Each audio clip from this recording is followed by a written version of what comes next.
ran beker tini abung deng aber abu agut ker ting wona ger ting pan mang sini arang ajang kami ibulori jare pinga piat pedia piat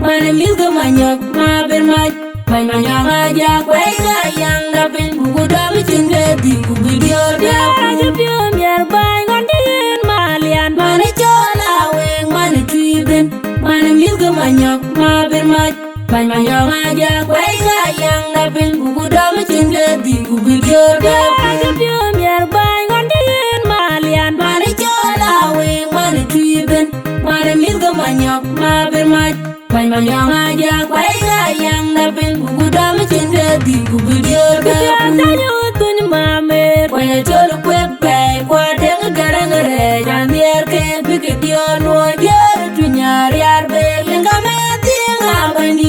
Nyana kwera nga banya goyok Bainda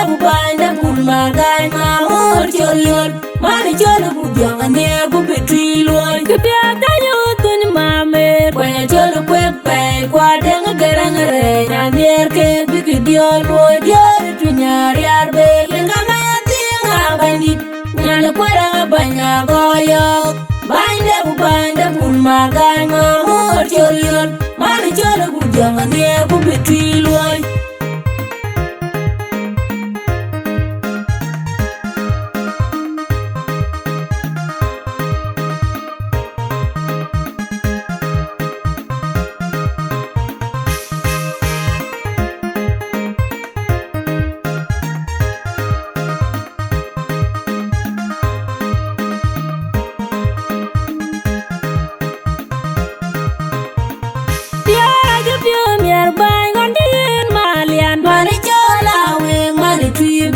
Mane milga manyok ma ber maj Bany manyonga ja kwai ga yang da pen buku da michinge di ku video da Raja pio miar bai ngondin malian Mane chola weng mane triben Mane milga manyok ma ber maj Bany manyonga ja kwai ga yang da pen buku da michinge di ku video da Raja pio miar bai ngondin malian Mane chola weng mane triben Mane milga manyok ma ber maj Bany manyonga ja kwai ga yang da pen buku da michinge di ku video da Tanyo tuny mamer Kwaya cholo kwek bay kwa denga garangare Jandier ke bike dion wo yer tunyar yar be Lenga me tinga bandit Nyana kwera banya goyok Bainda bul magay mamor cholion Mani cholo budyanga ne bupe trilon Kipya tanyo tuny mamer Kwaya cholo kwek bay kwa denga garangare Jandier ke